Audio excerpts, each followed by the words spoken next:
Welcome to Below the Surface, the podcast where we go beyond the small talk and dive deep into the conversations that matter. From personal growth to the complexities of human behaviour, we explore the stories, ideas, and experiences that shape our world without the fluff. Expect raw, thought-provoking discussions with fascinating guests and plenty of insights to challenge the way that you think. So if you're ready to look below the surface, you're in the right place. Let's get into it. Let's get into it. Who is Hazel Duffy?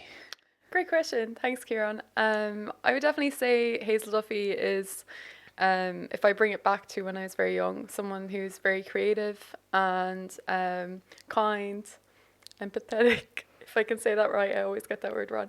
And she's definitely someone that is adventurous. And yeah, I guess that's something. She has a love for animals, and yeah, I would say a genuine person. She loves being in nature. And then if I was to look at what and who I am now, a bit older, I'm still a lot of who I was back then when I'm younger. But I've also became a lot more resilient. I've carry a lot more knowledge, and yeah, I would definitely say I'm innovative. So maybe my creativity turned into innovation with business, and yeah, so I would say it's just a mix of things, and someone who loves to travel. I guess that comes from the adventurous spirit I had when I was younger.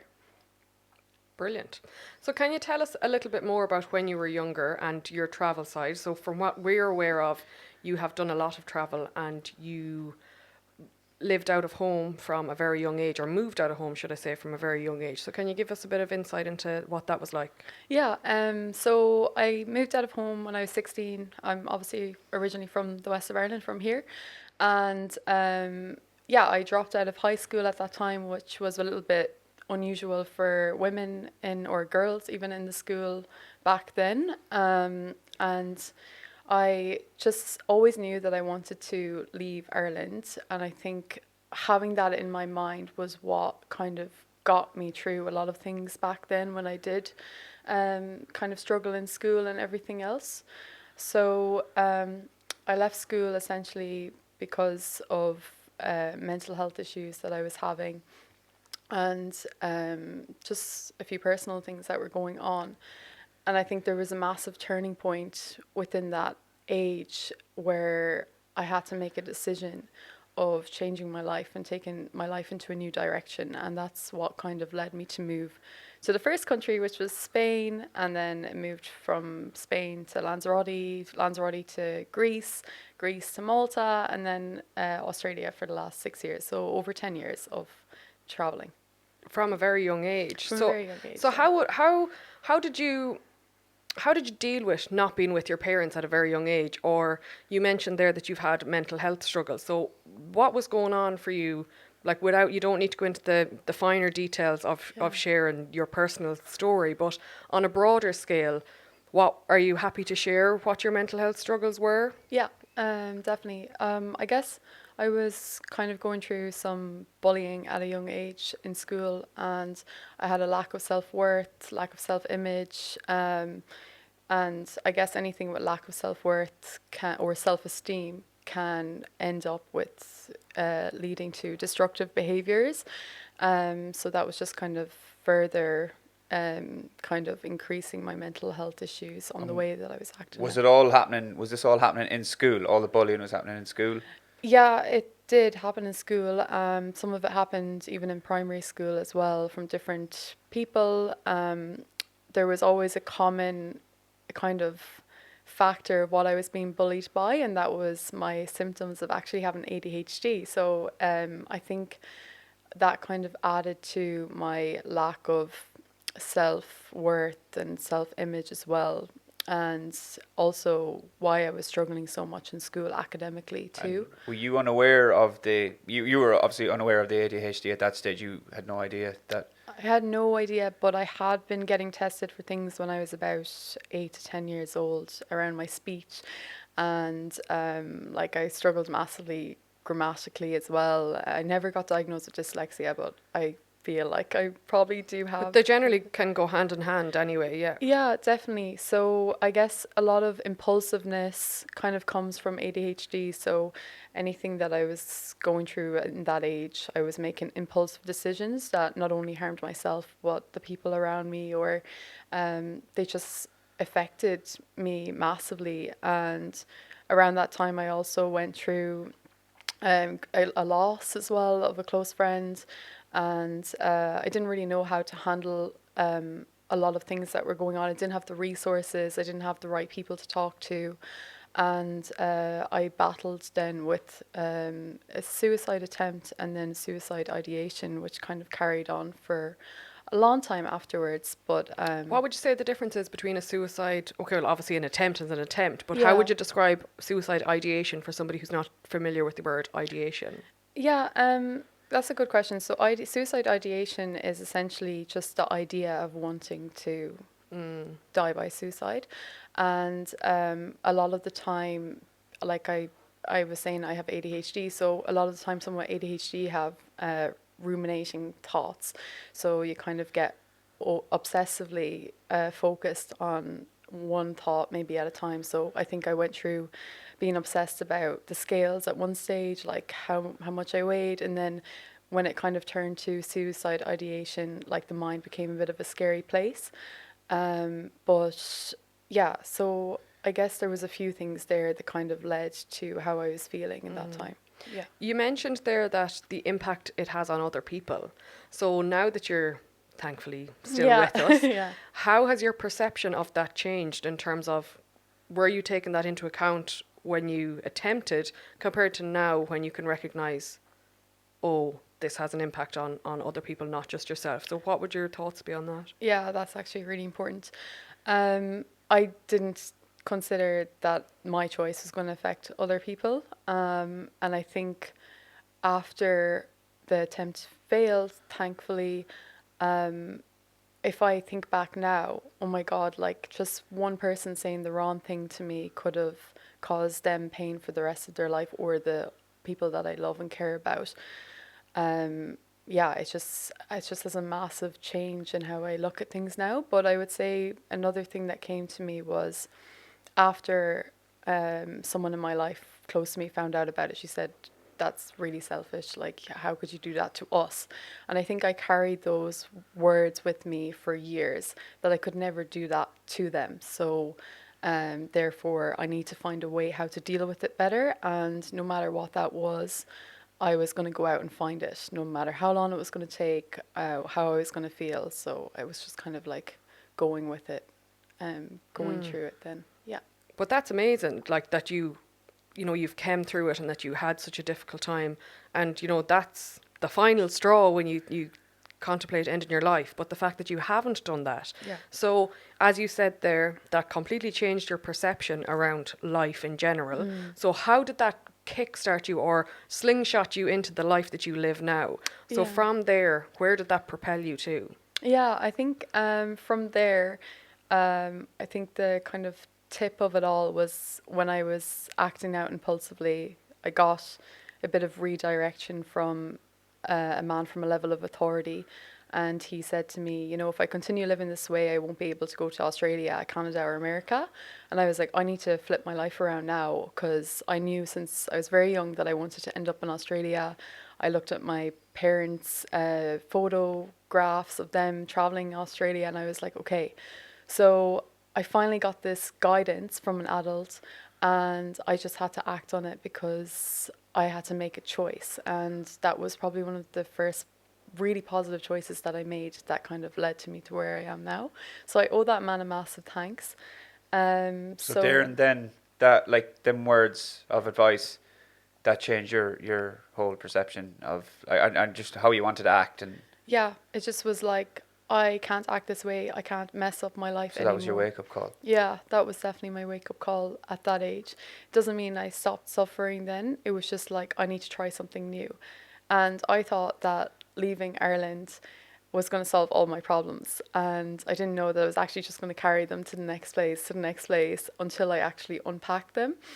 So I am super grateful for that person, but it was like I was on a journey. Like we've all been on our own journeys, I believe. But yeah, it was definitely the pivotal point for me. So Spain was the next. Barcelona, yeah. Was the next, and did the unpacking start there, or? I think it was more like new place, new people, nobody knows me. I thought Westport was the problem, not my mindset, not my lifestyle, not the people that I was choosing to be around. Like, I had amazing friends, but I had, anyways, gone another direction. So I guess I thought, well, the world is my oyster. I get to make new decisions now. But I still carried the lack of self worth, the lack of self image, the impulsiveness, all of this. And that led me into meeting people that I didn't know. As a naive young Irish woman, I thought everyone wanted to be my friend. It's not always the case. And I ended up in a physically abusive relationship, probably stayed in it too long due to those lack of self worth issues. And thankfully, I was saved from that. And from there as well, I knew, okay, I have to change my life again. I need to go somewhere else again. So I just kept on getting, like, I kept making mistakes and getting better from learning from my mistakes as I went along. But I did have really good times in each one of those countries, so I can't disregard that. But I was just continuing to learn more about myself and how I felt about the way I looked about myself or felt about myself.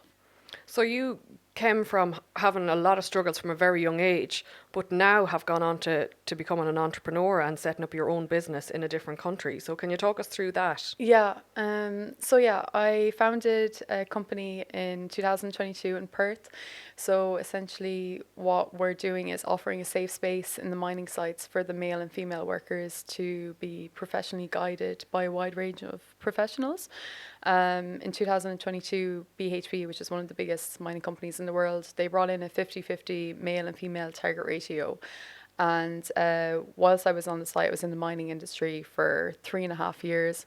I noticed that a lot of the workers had these problems, and that was like financial issues, believe it or not, or like relationship issues, struggling with their fitness, opportunities, because on the mine sites you only have the gym or the bar. So there was a lot of frustration around that 50-50 target ratio, because there became a female only apply roles opening up to the public. So men were a little bit frustrated. Oh, like my friend Joe, he's been in the industry for 18 years and he can't get a job because it's female only apply. And I completely understood that, and I didn't disregard how they were feeling at all. But a lot of anger started to come into the industry. 60% of the women in the industry had been sexually harassed, and some of them even sexually assaulted and abused. And I thought that this was a great opportunity to create a safe space on site where the male and female workers, instead of being divided, could come together and unite in things that we all have in common. And that's our financials, our relationships, our fitness, our opportunities that we want to excel in with our personal development. So I started reaching out to facilitators, coaches, professionals, reached 37 at the moment, and built a platform that's offering that. And we have one of our biggest deals coming up at the end of this month. So it's a very exciting time. Yeah, it's really exciting, to be fair. So you get these facilitators to come into the mine, yeah, and do what? Workshops or different things like that? essentially just an hour, 15 minutes of a workshop. And On a specific topic of their area of expertise, is it? exactly, yeah. So we'll say, for example, you got Kieran in. Yeah. What would Kieran be? Kieran being like a fitness professional. He'd be able to teach about, I guess, the mindset of or the cues or plans that they can learn and take away with them. Yeah, I guess just kind of telling them why exercise is important, the science behind it, the things that kind of educate people around their awareness of why they should do this. Like certain things like, oh, did you know that fitness is actually going to give you energy instead of taking energy away from you when you finish a 12.5 hour shift? Because some people will work for 12.5 hours and then they're like, oh, I'm too tired to work out. But really, you work out for an hour, you'll have more energy than ever. Like, it's just little things like that. Same with what you do. Do the miners then pay for the session, or how is it funded? Yeah, no. So the mining companies are my customers. Ah, okay. Yeah. And then luckily, I'm so thankful the government have been on board as well. So I think that's kind of giving us the extra, what's the word, like credibility to what I'm building. And yeah, it's very exciting.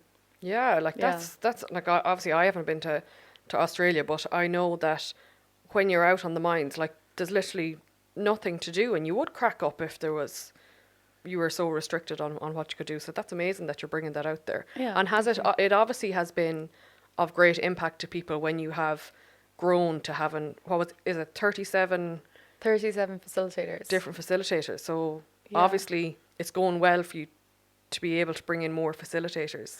Yeah, I think I was so focused on building out the platform so that I have something really valuable to offer. And I think that's what got the, I guess, the input from the government as well, being like, okay, um, this is something that this woman has done by herself based on her life experience and just what she's seen on site, as well as collaborating with other business owners that are in that space and have been in that space for quite a while. So I think ideally my goal was just to make the impact as much as I can, and that to me meant adding as much value as I can. I probably started off too big. I should have probably worked backwards. But like anything, when you start new, you find out along the way. So yeah. Fair play to you. That's incredible. Yeah. Thanks. Fair play. Yeah. So then if we think about, okay, so you had all this self-doubt, self-image struggles, but you've still obviously had some sort of belief in yourself to be able to do that, or you wouldn't have done it. So how did you get from having that low sense of self-worth, self-confidence, self-esteem to then still actually being able to produce a service for people, or have belief in yourself that you can set up a company? Yeah, that's a great question. I think prior to making or creating this company, I always wanted to have a business. Funny enough, yeah, I was kind of in the decision of making three businesses, and I chose that one because I was in the mining industry and because I had a massive back injury and I was in stillness. So I think I was like, okay, I'm going to go with this. And within that time, I got to meet the most incredible people. They were supportive. They were all business professionals. They were teaching me new things along the way. But also, I was massively spiritually connected or awakened, let's say. And it was my first time ever experiencing that. So I feel like I was essentially guided to create what I've created. And that's a massive part about my story, why that business exists, and who I am today.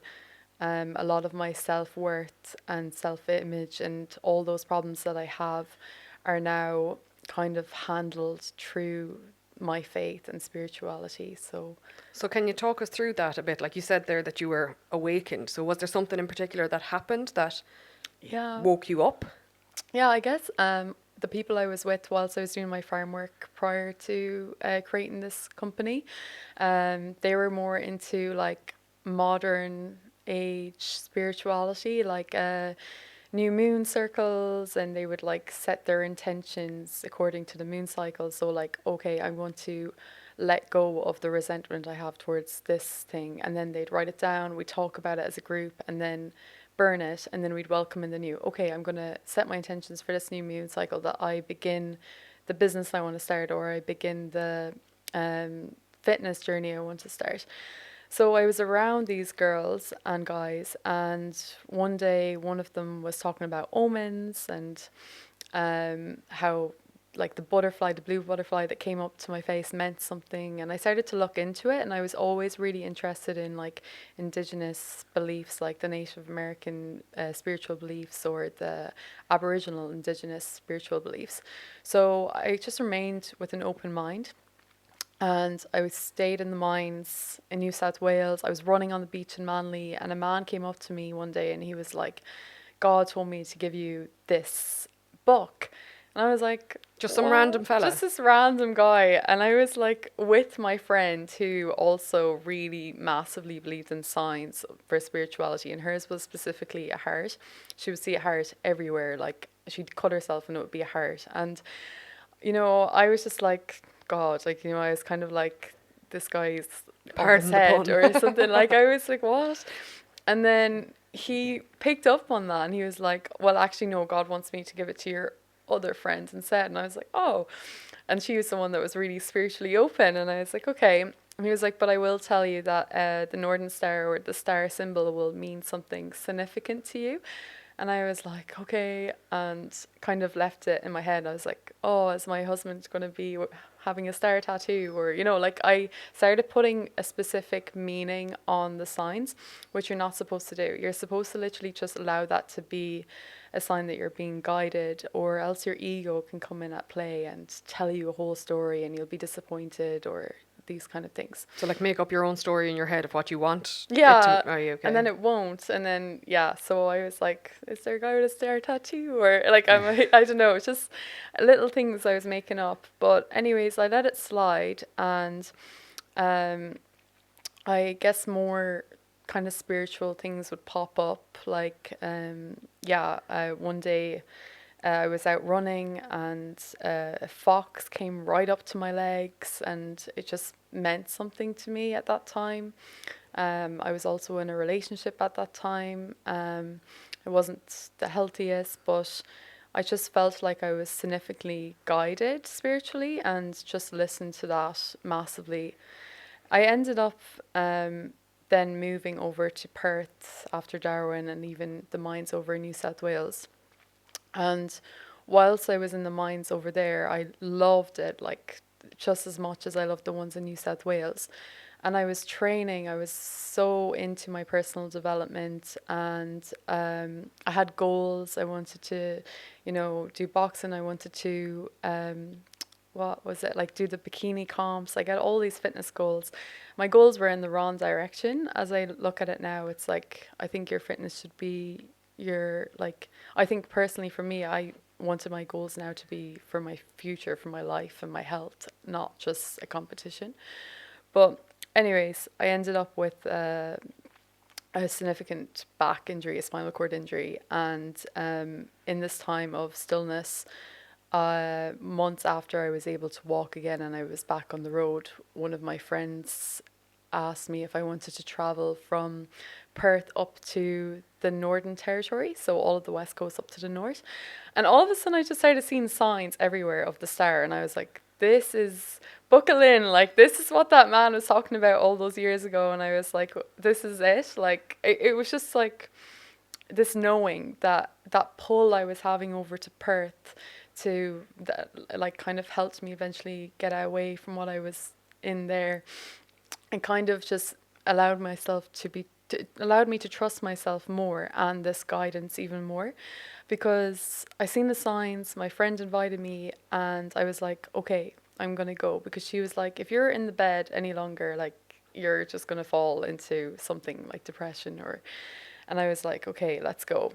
On the second day, we ended up traveling about 2 hours more north, and I met a good friend of mine who actually named my company, and he was wearing a North Star necklace, and I knew that he had something to teach me. So that's what the sign meant to me, was he has something to teach me. He came from a business background. His dad has a massive business in Belgium. He's a very businessman. He studied businessman. He studied businessman. He studied business. Yeah, my dyslexia creeping in. But he taught me so much. He taught me how to build a website. He taught me how to do the presentations correctly, how to do contracts, whilst we were in the car traveling up the north. And I would like stay up in my rooftop tent and I'd be on the laptop building the company as I went along. But everything was so aligned. I was meeting all the facilitators as I was going up. Like I would go to the bathroom in Port Hedland, which if you know Australia, it's like really, really far north from Perth. It's a very isolated place. It's also regional. And I remember following the signs and I followed them to the bathroom, outside the bathroom, sorry. And it was the Minister of Mining's office. And I went in. I took everything that I came across as an opportunity. And the Minister of Mining over there is Irish. He's from Dublin. So I had a meeting with him, told him about my idea, told him everything, had him as a contact then. He then became the Minister of Innovation. So when I needed help further, he was the right person that I'd met previously. Life was just working like in alignment. So again, spiritually guided, following all those signs. And then I guess the more north I went, the more things and people would join in. And yeah, I think one of the coolest things was we were in Broome, which is again the Nordis you can go in WA.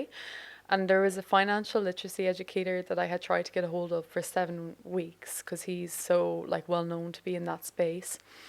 And he called me on the 7th week and he was like, "Oh, I'm so sorry I couldn't get back to you. I I'm like away with my wife." And I was like, "Where are you?" And he's like, "Oh, I'm in Beach in Broome." I was like, "I'm standing in Cable Beach in Broome right now." And it was just continuously like that. Like, had a meeting with him and his wife. He got me in contact with all the right people. He'd been in the industry over in Queensland as well.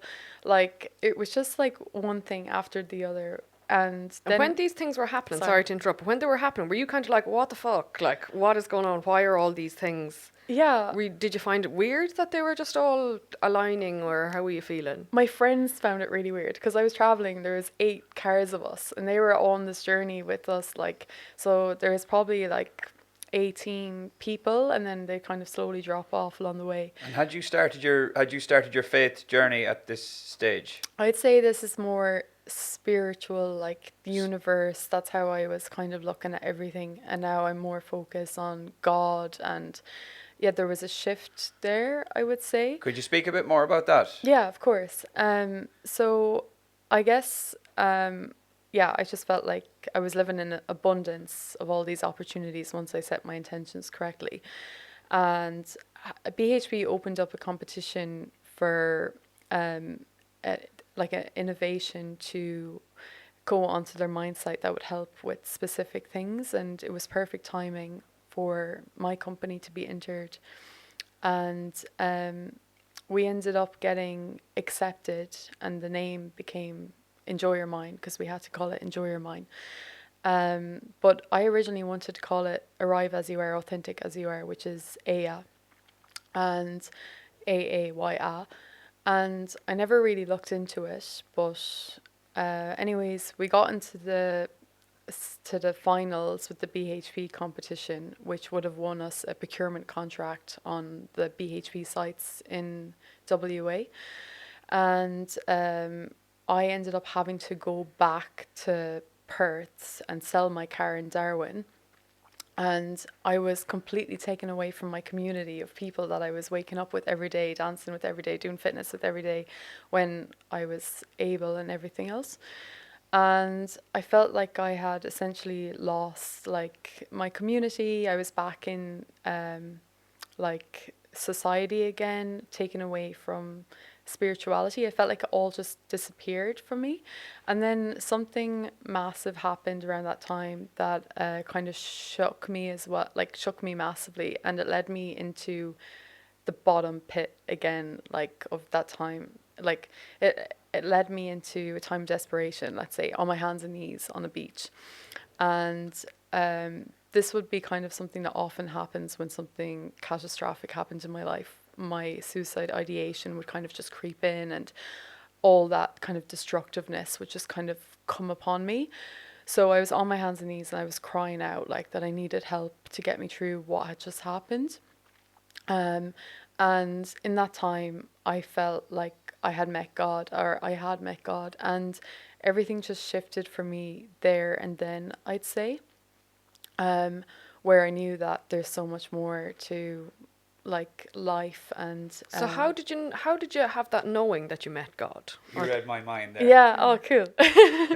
It was a voice. It was just this voice. It wasn't my voice. So you could just hear like a voice that wasn't your own. It wasn't mine. Like, obviously we have a voice in our head, like our critics. We have people who like our intuitive voice. We have that, and you know it's you. But it was like just this voice that I knew this was God, and it was this peace and this like fulfillment that like just felt like it was instantly void, like filled. Any void that needed to be filled was just instantly filled. And I just softened. I was like, wow, like it was just a massive thing I've never experienced in my life. And then I didn't quite understand it, but all I knew was that it happened, and I was going to accept that and know that there's so much more greater to us than anything that I had experienced before, and that I was never alone. This whole time that I was never alone, that was a massive thing for me as well. So I started interacting with godly people, let's say, and I started studying the Bible. And it's not that I'm a religious person, but I would definitely say like I wanted to learn more about the Bible. I wanted to open up everything that I could to find out more about what I experienced. And through that, I got to listen to so many people's testimonies, and they all felt or sounded quite similar to the experiences that I was having. It was in that time of desperation on your hands and knees. And it just opened my eyes massively. And I guess reading the Bible in study groups over there, they call it connect groups. It's like essentially people our age that would meet up every fortnight and study the Bible and talk about what we're going through in our own lives and kind of how we can get past it and pray over each other, everything else. I think through that, um, every like the words in the Bible became my affirmations, let's say, which really massively helped me with my self-worth and self-image, knowing that we are fearfully and wonderfully made, that God says do not fear like over 300 times in the Bible, and something that we do so often is fear. That that we are loved, and that this too shall pass. That was a massive thing for me. If I was going into those moments of desperation or those feelings again, the words "this too shall pass" will just come back up and allow me to know that I can move forward with the resources, with the knowledge, with the support I have because of the connections I made. So there was a lot, I guess, to it. Yeah, geez, Yeah. there's a lot to pick there. Yeah, sorry. And in terms of the Bible, see, this is where I might now be a bit controversial. That's okay. Like, hit me with it, cause yeah, that's fine. So the Bible is like man-made, isn't Yeah. it? Well, I don't know if I like want to answer that specifically, but what I would say is that when I started reading the Bible, I was really scared of it. I thought there's a lot of things in there that were cruel, that I was running away from, that I thought were too harsh, that I was running away from. And yeah, I feared it. But once I got the right people by my side to teach it in a certain way that I could then learn it to benefit myself and those around me, that's when things started to change. So I wouldn't say that it was like I looked at it first and was like, okay, this has saved my life. It took like years of studying it to understand it massively. Like I studied the Quran before when I was 18, and I've read a lot about the what is it called? The Tipitaka, or it's basically the Buddhist Bible.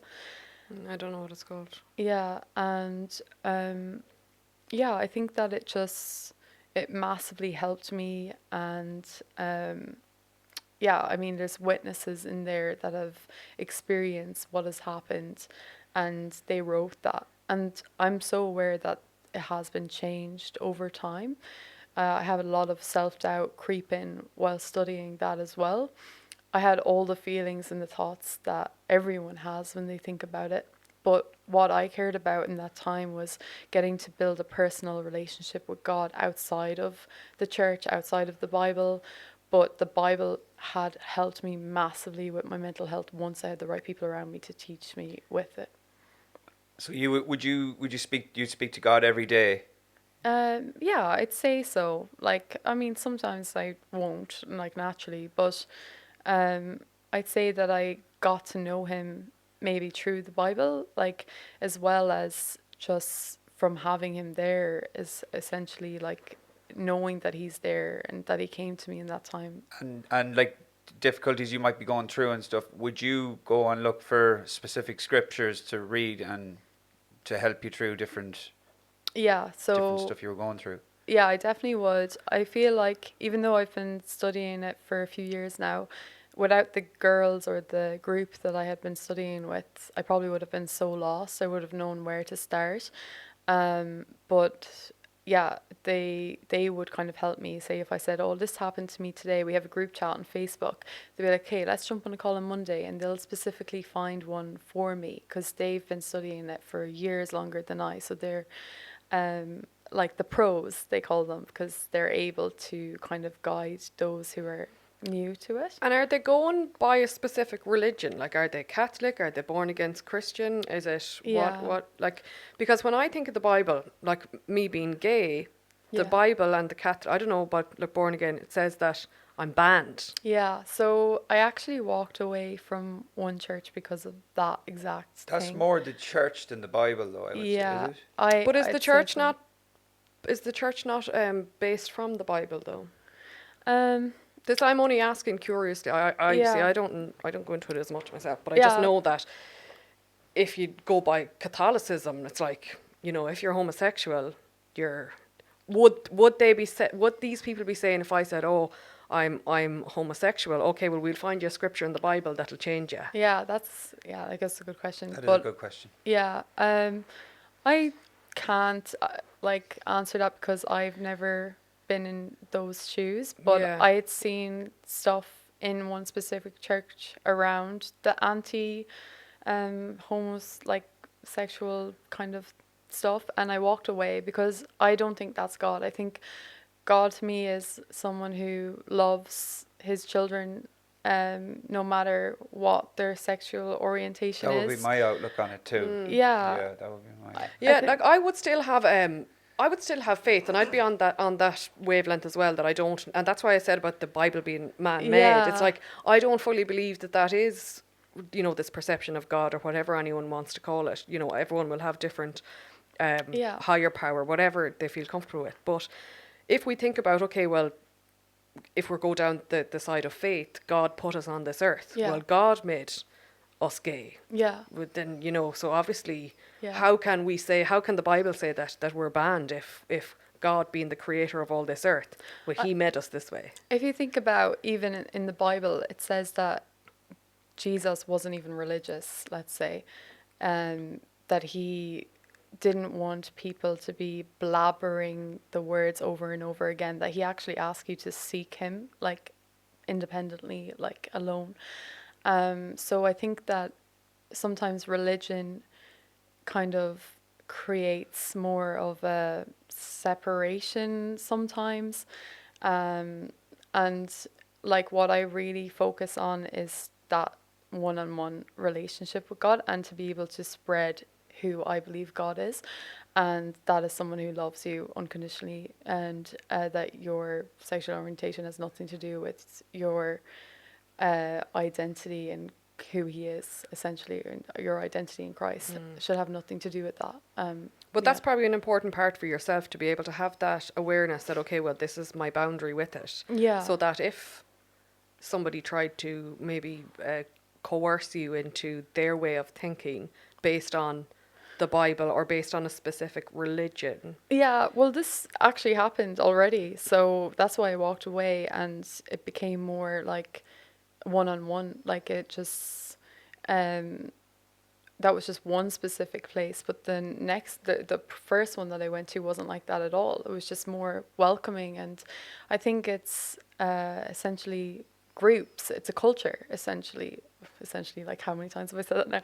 But it's a culture, and according to each one that you go into, you're going to get different things. Maybe one of them you'll get that, and you'll know, well, that's not for me, and I need to step away from that.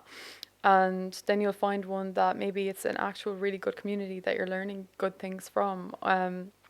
Yeah, I think, I don't think it's specifically like churches in general. I think you'll find that in any kind of group of people just trying to heal or to do better, or yeah, I think as humans we all have parts of ourselves that we want to get better at handling or becoming a better person. So we just need to find what works for us. And what actually worked for me was having those people in my life at that time, and having those words become my truth to help me when I was suffering. And yeah, building that personal relationship with God.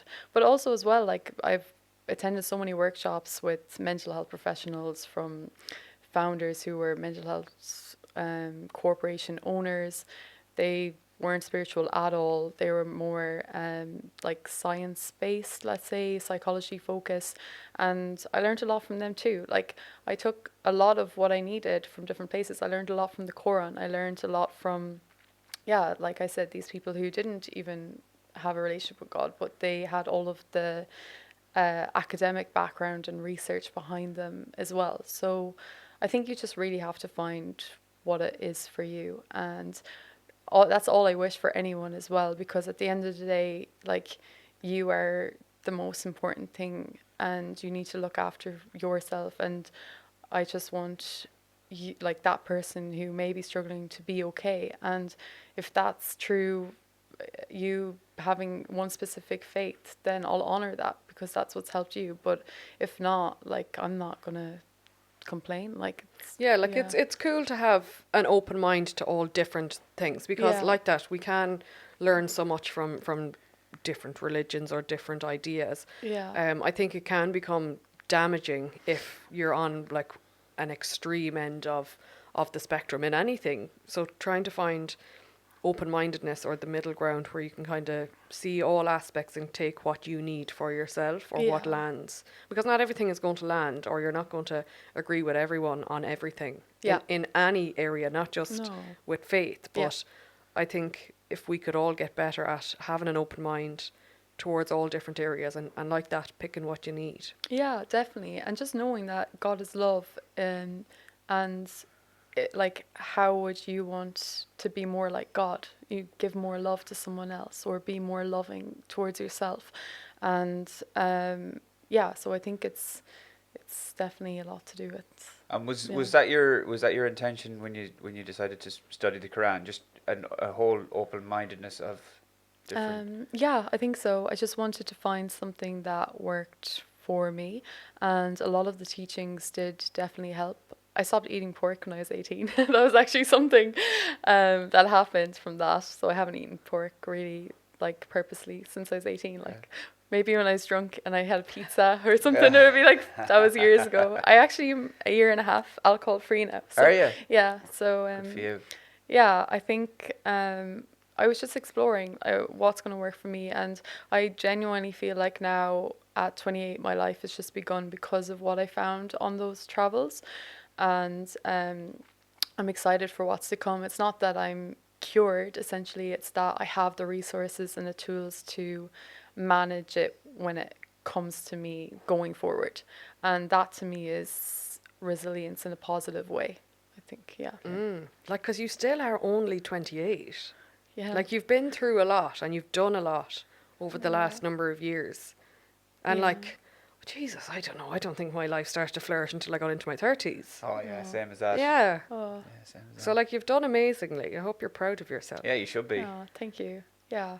Yeah, I definitely am proud of myself. Yeah, good. Yeah, definitely. Amazing. So what's on the cards for the future of Hazel Duffy? Well, I'm going back to Australia in July, and I'll probably be there for the foreseeable, let's say. But in the meantime, I'm looking to do some events here in Westport, and that would be kind of around this personal brand that I'm trying to build. I really want to be able to help people find something that they're passionate about and turn it into something innovative. It doesn't even have to be something they're passionate about. It could also be turning their pain into something purposeful and powerful to help others. So that's a journey that I'm working on at the minute, because I feel like Enjoy Your Mine is all about 3.5 years of experience in the mining industry. Whereas when now I feel like my personal brand and what I would be able to offer through Enjoy Your Mine is essentially building all of what I've spoken about today, my whole life story, into something to help others. So I'm working on that. Yeah, brilliant. That is going to be called Arrive As You Are, Authentic As You Are, AYA, which actually, when my mum asked me, what does that mean? What does AYA mean? And we looked it up. And as you know, I told you guys the story that I was following clues and signs, spiritual signs, to build Enjoy Your Mind. And me and mum looked it up. And Aya is a Quranic word, or an Islamic word for God's signs and clues of existence. So I was really, had the shivers all over my body when I heard that. And I was like, I'm definitely on the right path.